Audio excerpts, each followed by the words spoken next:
దీని తప్పు కూడా పడుతున్నారు. అంటే ముఖ్యంగా వాళ్ళే చెప్తారు. ఇప్పుడు కేటీఆర్ గారు ఢిల్లీలో చిట్ చాట్ పెట్టి మాట్లాడటం ఎట్లుందంటే దయ్యాలు వేదాలు వలికినట్టుంది. ఎందుకంటే కాంగ్రెస్ ప్రభుత్వం 10 సంవత్సరాల తర్వాత అధికారంలోకి వచ్చిన వారం రోజులు కాకముందే వాళ్ళ నాయకులు కాంగ్రెస్ పార్టీ పడిపోద్ది, నెల రోజుల కూల్చేస్తాం, ఎమ్మెల్యేలు అందరూ మా సంప్రదింపులు ఉర్రు, మేము ఇది చేస్తాం అది చేస్తామని తొడలు కొట్టింది ఎవరు?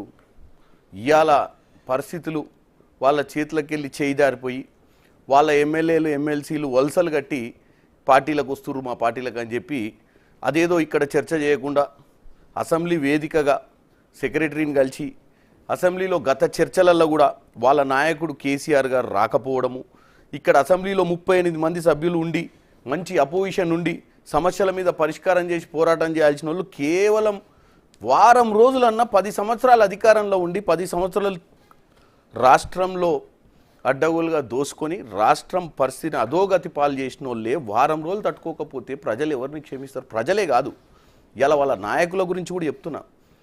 10 సంవత్సరాలు వాళ్ళు ప్రజాస్వామ్యంలో ప్రజల చేత గెలవబడ్డ నాయకులు ఈరోజు కాంగ్రెస్ పార్టీ వైపు వస్తుర్రు అంటే ఎందుకు వస్తుర్రు అంటే 10 ఏళ్లలో వాళ్ళకి ఆత్మగౌరవం లేదు.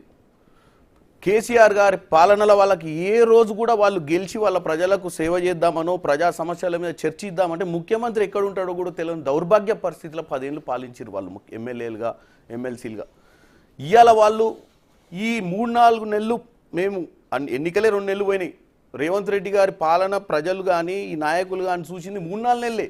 ఈ 3-4 నెలల్లో ఒక ముఖ్యమంత్రి ఎట్లుండాలనేది ఒక రోల్ మోడల్గా ముఖ్యమంత్రి రేవంత్ రెడ్డి గారు చూపించారు. 24 గంటలు లీడర్లకు అందుబాటులో ఉండడం, ఇంటికి ఏ ఎమ్మెల్యే వచ్చినా అపాయింట్మెంట్ అవసరం లేదు, ప్రజల చేత ఎన్నుకోబడ్డ నాయకులు ఎవరైనా నా ఇంటికి ఏ టైంలో నేను రావచ్చు, సమస్యలు చెప్పుకోవచ్చు, పరిష్కార మార్గం నేను చూపిస్తా అని చెప్పినటువంటి ముఖ్యమంత్రి రేవంత్ రెడ్డి గారు. కేసీఆర్ గారు 10 ఏళ్లలో ఎక్కడుర్రండి? సెక్రటేరియట్లో ఏ రోజు కనపడలే, ప్రగతి భవన్లో ఏ రోజు కనపడలే, ఫామ్ హౌస్లో ఉంటే ఎవరికి లేదు అపాయింట్మెంట్ పోవడానికి. మరి వాళ్ళందరూ ఈరోజు పారిపోయి వాళ్ళు బతకలేక వాళ్ళ ఆత్మగౌరవాన్ని తాకట్టు పెట్టలేక ఈరోజు వాళ్ళంతా వాళ్ళు వలసలకు వచ్చి పార్టీలో జాయిన్ అవుతారు. నేనేమంటున్నా, యాంటీ డిఫెక్షన్ క్లాస్ గురించి మాట్లాడే కేటీఆర్ గారు ఫస్ట్ ఆఫ్ ఆల్ మీరు మొదలుపెట్టిన ఆటనే ఇది. 88 మంది ఎమ్మెల్యేలు మీ దగ్గర ఉన్నాక కూడా 12 మంది కాంగ్రెస్ ఎమ్మెల్యేలను తీసుకున్నటువంటి దౌర్భాగ్య బుద్ధి మీది. అంటే ప్రజాస్వామ్యంలో ఏ పార్టీ ఉండొద్దు, ప్రజాస్వామ్యం తెలంగాణలో బీఆర్ఎస్ పార్టీ తప్ప ఇంకే పార్టీ ప్రజలు కూడా చూడొద్దు, అసెంబ్లీ నడవద్దు, అసెంబ్లీలో ప్రజల సమస్యల గురించి చర్చ చేయొద్దు, ఏం చేసుకున్నా చీకటి కార్యకలాపాలు మీ కార్యకలాపాలు మేమే చేస్తాము, దాంట్లో కూడా పోనీ ఎవరన్నా బయటోళ్ళు రా అంటే వాళ్ళ కుటుంబ సభ్యులు తప్ప ఎవ్వరికి తెలియదు గత 10 ఏళ్ళు రాష్ట్రంలో ఏం జరిగిందో. ఇవాళ మేము అధికారంలోకి వచ్చిన 100 రోజులల్లో మేము పథకాలు ఇస్తామంటే దాని గురించి మాట్లాడుతారు, గ్యారెంటీలు ఏమైనాయి.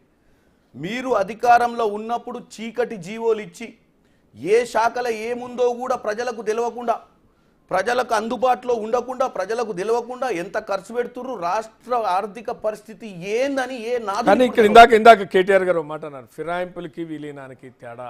విలీనం అంటే 2/3 విలీనం ఉండొచ్చు, కానీ ఇక్కడ విలీనం లేదు. కానీ మీరు ఒక్కొక్కరిని తీసుకొని కండవ కప్పుతున్నటువంటి పరిస్థితి కనపడుతుంది. విలీనానికి అదేవిధంగా ఫిరాయింపులకి ఉంది. విలీనం చట్టబద్ధత, ఫిరాయింపులు చట్ట వ్యతిరేకత. సుప్రీంకోర్టే చెప్పింది ఈ విషయం. నేనేమంటున్నా, సుప్రీంకోర్టే చెప్పింది కదా, విలీనమా కండవలు కప్పి పార్టీలకు ఇండివిజువల్స్ని తీసుకోవడం అనేది ఎప్పుడు తెలుస్తుంది? ఇంకో వారం రోజుల తర్వాత తెలుస్తుంది. ఎందుకంటే ఎంత పర్సంటేజ్ వాళ్ళది కూడా 2/3% వచ్చినప్పుడు గదే విలీనం జరుగుద్ది.